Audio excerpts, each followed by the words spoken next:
माननीय जिल्हाधिकाऱ्यांनी आम्हाला शेवटची 3 दिवसांची परवानगी दिली, त्यामुळे त्यांचं अभिनंदन करतो।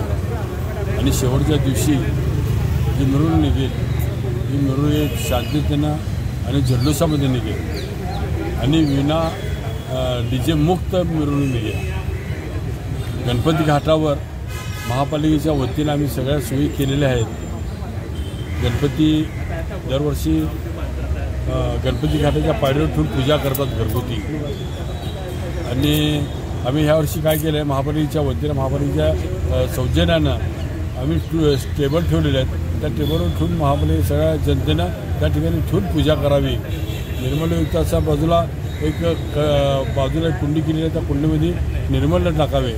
आणि महापालिकेने आम्ही सांगितलं आहे की अंधश्रद्धा समितीला ठिकाणी येऊन देऊ नका, कारण 1 वर्ष असं झालं होतं की अंधश्रद्धा समितीनं गणपती लोकांच्या हातातनं घेऊन त्या हौदामध्ये टाकले।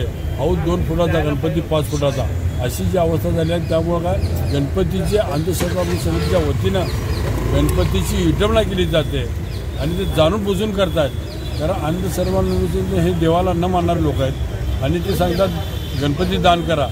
हिंदू धर्म सांगतोय रक्तदान करा, अन्नदान करा। यांची नवीच प्रथा आहे देवदान करा।